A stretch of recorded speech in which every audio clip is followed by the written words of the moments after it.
Salut les amis, cette semaine je suis très inspirée.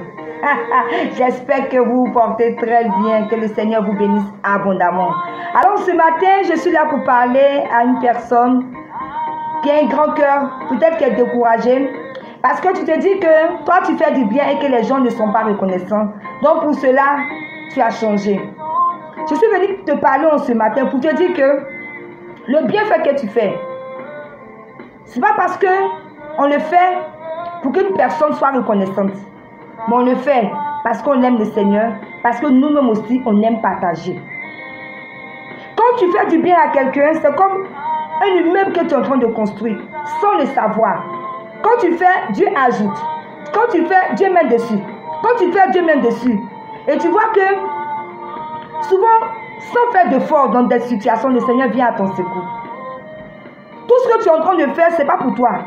C'est pour tes enfants, tes petits, tes arrière-petits-enfants. Parce que c'est écrit dans la Bible. Lorsque tu fais du bien, ta famille, tes enfants vont payer de génération en génération. C'est pareil quand tu fais du mal. Donc souvent tu vois, comme je disais peut-être dans une de mes vidéos, de ne pas envier quelqu'un parce qu'on ne sait pas d'où chacun sort. Il y a des familles qui ne font pas d'efforts parce que les parents ont payé le prix. Les parents ont fait des œuvres. Il y a des personnes qui ont été tellement gentilles, qui ont élevé des enfants, qui sont allés à l'orphelinat prendre des enfants. Il y a des personnes, vraiment, on ne peut pas mesurer les œuvres qu'ils ont faites sur la terre. Et cela se répercute sur les enfants. Donc, ne pense pas que quand tu es en train de faire du bien à quelqu'un, il faut que forcément la personne soit reconnaissante. Moi aussi, je l'ai pensé. Et à un moment de ma vie, je me suis dit, moi, je ne fais plus du bien à une personne. Les gens ne sont pas reconnaissants. Quand tu fais du bien, on te rembourse par le mal. Mais on ne fait pas le bien pour qu'on puisse nous rembourser par le bien.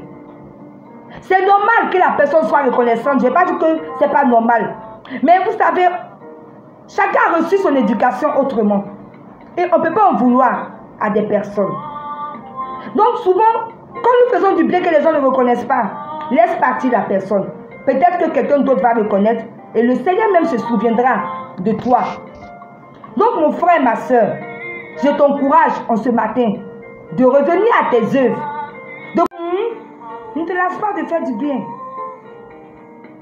Et à tous ceux qui n'aiment pas faire du bien, qui n'aiment pas partager, je vous exhorte aussi en ce matin de partager.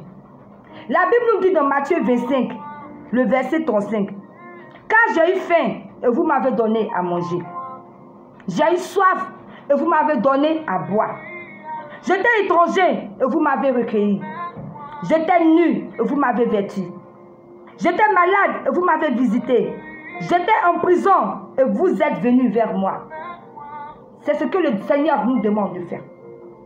Peut-être que toi, tu vas à l'église, tu te dis que tu es chrétien. Ah, je paye ma dîme, je paye mes offrandes, ou je vis dans la sanctification, mais tu n'aimes pas faire du bien à côté de toi. Le Seigneur, tu ne le vois pas, hein? Mais Dieu est dans la personne qui est à côté de toi. La personne qui souffre à côté de toi, c'est le Seigneur. Souvent, on pense que Dieu doit descendre.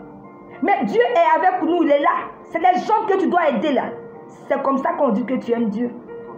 C'est pas que tu es là tous les jours, oh Dieu, Dieu, Dieu. Et tu vois ton frère souffrir à côté de toi. Tu vois ta soeur qui n'est pas vêtue. Tu vois une famille qui ne mange pas. Tu vois les gens souffrir. Des gens qui n'ont pas de toi. Et tu les laisses. Parce que peut-être pour toi, tu as fait du bien. Quelqu'un n'a pas reconnu. Ma mère a fait du bien. Quelqu'un n'a pas reconnu. Patati patata. Non. Un grand cœur. Quand tu as un grand cœur, vraiment, c'est pour ta destinée. C'est pour tes enfants. C'est pour tes petits enfants. Alors ce matin, je vais vous exhorter à faire du bien. Regardez autour de vous, soyons utiles pour les autres. On ne doit pas vivre en vain. Ne pensons pas que notre vie là, on viendra sur cette terre là et on va vivre en vain. Non, on ne peut pas vivre en vain. Est-ce que vous comprenez? Donc vraiment ce matin, sois utile. Être une personne qui est à côté de toi. Tu vois une personne qui a battu, approche-toi de la personne, parle avec la personne. Souvent des paroles peuvent aider seulement une personne à revenir à elle. Rendez-vous utile, servez les autres, aimez les autres. Aime le pauvre, aime la personne qui souffre et fais ta part. Ce n'est pas pour toi. Toi, tu verras qu'un jour, Même si toi, tu ne récoltes pas, tes enfants vont récolter, tes petits-enfants vont récolter. On parlera de toi de génération en génération. Oh, il y avait une dame là, elle faisait du bien. Oh, notre grand-mère là, oh, notre maman là. Pour dire que tes œuvres ne seront pas en vain. Donc, soyez bénis. Et j'exhorte toutes ces personnes qui n'aiment pas partager, de partager. Et ceux qui étaient découragés de revenir à leur premier amour, oh, d'aider, oh Seigneur. Quand tu vois un malade, fais ce que tu peux faire. C'est cela, c'est ça qu'on appelle l'amour. C'est le vrai évangile qui est là. Parce qu'on ne peut pas dire qu'on sait le Seigneur et accepter de voir les personnes souffrir autour de toi et ne pas agir. Soyez tous bénis et que le Seigneur se souvienne de toutes ces personnes qui ont un grand cœur, qui vraiment mettent la main sur vous, mettent la main sur vos enfants, vos petits-enfants. Que tout ce que vous allez demander, que chaque jour que vous ouvrez la bouche, que le Seigneur exauce vos prières. Merci et bonne journée à vous. C'était gloire de Dieu. Amen.